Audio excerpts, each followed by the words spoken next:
अस्सलाम वालेकुम। 10th class आज जो है हमारा बायोलॉजी का लेक्चर नंबर जो है 10 टॉपिक जो हमने आज स्टार्ट करना है होम्योस्टेसिस इन ह्यूमन। होम्योस्टेसिस जो है हमने चैप्टर शुरू किया हुआ था प्लांट्स के अंदर। होम्योस्टेसिस जो है हमने वो टॉपिक कंप्लीट कर लिया। प्लांट्स के बाद अब ह्यूमन के अंदर पढ़ेंगे कि ह्यूमन के अंदर जो है मेंटेनेंस कैसे की जाती है इंटरनल कंडीशंस की। तो जो मेन ऑर्गन है सबसे पहले वो देखें कौन कौन से हैं कि जो ऑर्गन होम्योस्टेसिस में काम आते हैं। उनमें जो सबसे पहले है वो स्किन है, फिर दूसरे नंबर पे लंग्स और तीसरे नंबर पे किडनी। ये 3 मोस्ट इम्पोर्टेंट ऑर्गन हैं जो होम्योस्टेसिस में काम आते हैं।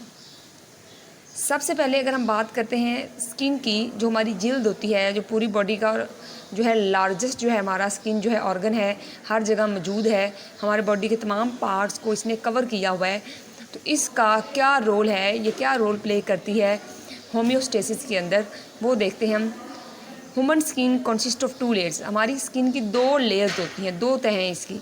The outer protective layer is called epidermis.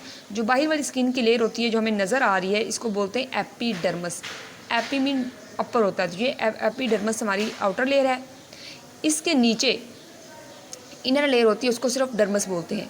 ऊपर वाली लेयर क्या होगी, एपिडर्मस, और नीचे वाली लेयर को हम क्या बोलेंगे, ऊपर वाली ये और ये नीचे वाली ये डर्मस। अब जो एपिडर्मस है उसके अंदर ब्लड वेजल्स वगैरह नहीं होती।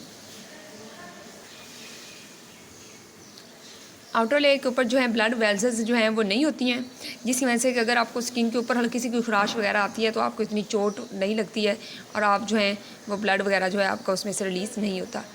इसके नीचे जो लेयर है वो डर्मस, उसके अंदर ब्लड वेजल्स भी होती हैं, नर्व एंडिंग यानी सेंसिटिव एंडिंग होती हैं। इसके अलावा नीचे वाली लेयर में ही हमारे स्वेट ग्लैंड होते हैं, हेयर भी उसी में होते हैं, और दूसरा जो क्या होगा फैट सेल्स। ये इसलिए ये जो लेयर है हमारी डर्मस, ये मोस्ट इंपॉर्टेंट लेयर इस हवाले से है कि ब्लड वेजल्स, नर्व एंडिंग यानी जहाँ हमें मैसेज आएगा किसी भी पेन रिसेप्टर का, ठीक है, टच रिसेप्टर का, किसी भी तरह का। स्वेट ग्लैंड जो हमारा पसीना रिलीज़ होता है हमारी स्किन के नीचे से, वो भी इस लेयर के अंदर जो होते हैं उसके ग्लैंड पाए जाते हैं। इसके अलावा जो है ऑयल ग्लैंड,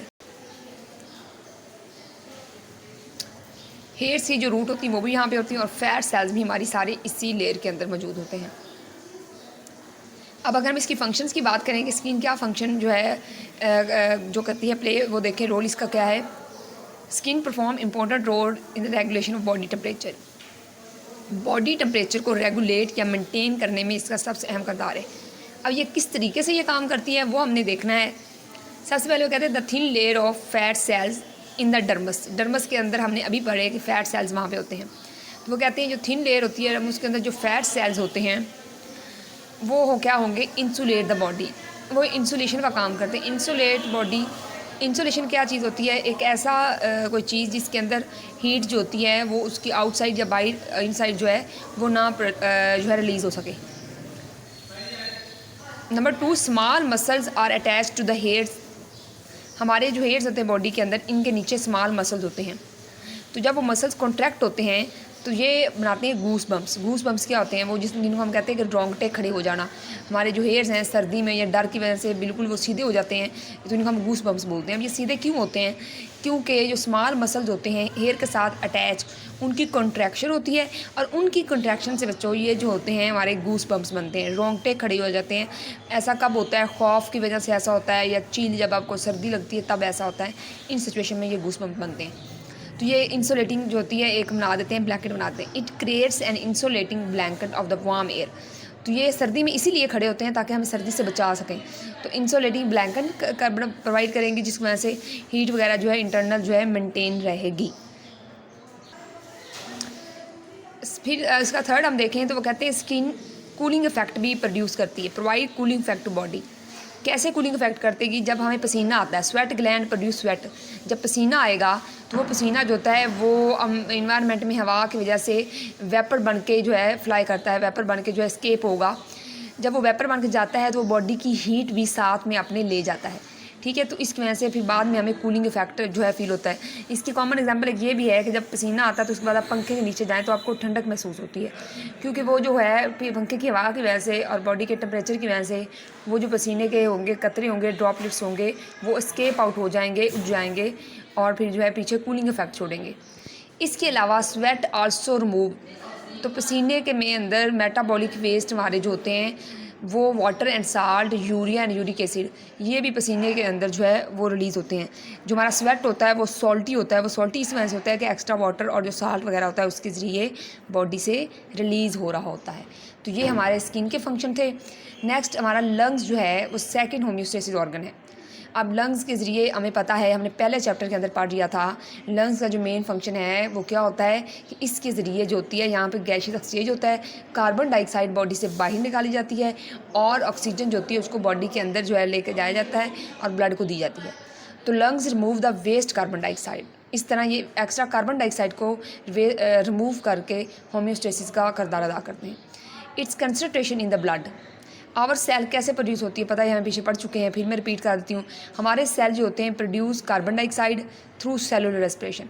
सेलुलर रेस्पिरेशन के जरिए कार्बन डाइऑक्साइड पैदा होती है। सेलुलर रेस्पिरेशन आपका पूरा प्रोसेस पता है, जिसमें ग्लूकोज जो होता है ऑक्सीजन की मौजूदगी में ब्रेक डाउन होगा।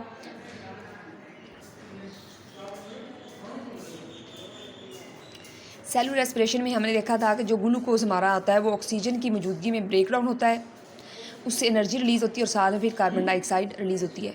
अब ये जो कार्बन डाइऑक्साइड रिलीज़ होगी पहले डिफ्यूज़ होती है टिश्यू फ्लूइड में फ्रॉम सेल, सेल से जाएगी टिश्यू के अंदर एंड देन इनटू ब्लड, फिर ये ब्लड में चली जाती है।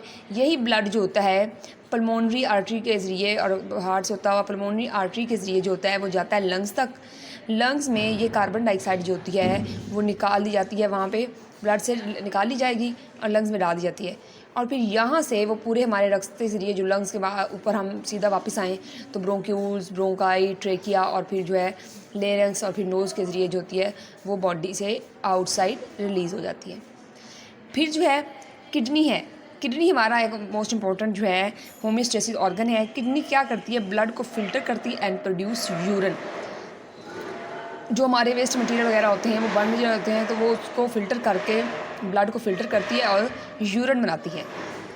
ह्यूमन यूरिनरी सिस्टम साथ में मैंने कहा थोड़ा सा इंट्रोडक्शन आपको दे दूँ ताकि टॉपिक लेक्चर जो है कंप्लीट हो जाए कि इसमें कौन कौन से पार्ट है, बस वो मैंने आपको बताने आज। ह्यूमन यूरिनरी सिस्टम क्या होता है, हमारा एक्सक्रीटरी सिस्टम जिसके ज़रिए वेस्ट मटेरियल बॉडी से रिलीज़ होंगे यूरिन की फॉर्म में, या हमारा जो है यूरिनरी सिस्टम, ये एक ही चीज़ है। अब इस यूरिनरी सिस्टम के अंदर कौन कौन से पार्ट होते हैं वो आपने देखने हैं।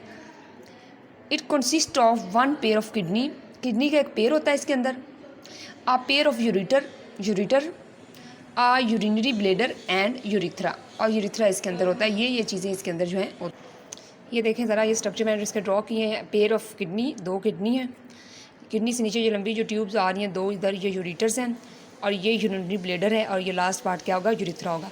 ये हमारा यूरिनरी सिस्टम के पार्ट्स हैं। फंक्शन इनके देखिए क्या होते हैं, किडनी ब्लड को फिल्टर करती है, यानी पूरी बॉडी का जो ब्लड है वो इधर एंटर होगा, यहाँ पे आगे उसके स्ट्रक्चर के अंदर और बहुत सी चीज़ें होती हैं जो डिटेल में हम पढ़ेंगे फिर बाद में। ये ब्लड को फिल्टर करती है और साफ़ करती है, यूरिन बनाती है। Ureter carry the urine from kidney, फिर यूरिटर जो यूरिन यहाँ पे बन गया उसको कैरी करेंगे इधर, यानी यहाँ से यूरिन इधर आएगा। तो यूरिटर जो होते हैं carry the urine from kidney to urinary bladder.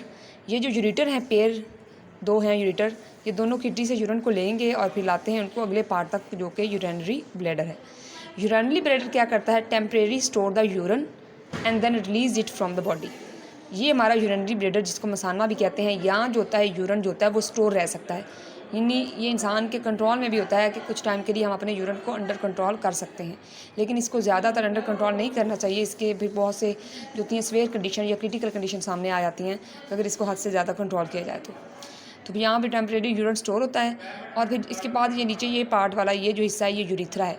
Urethra is the tube, ये वो ट्यूब है that takes the urine from urinary bladder, ये यूरिनरी ब्लेडर से यूरिन को लेती है टू द आउटसाइड बॉडी, और फिर यूरिथ्रा के जरिए जो होता है आउटसाइड बॉडी जो होता है इससे को इसके रिलीज़ कर जाएगा।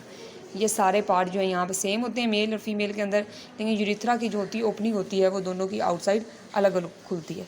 ठीक है, तो ये हमारा जो है आज का जो है पूरा टॉपिक था, इसको आप लोगों ने अच्छे तरीके से देख लेना, बहुत ही इंपॉर्टेंट टॉपिक है, इंटरेस्टिंग है।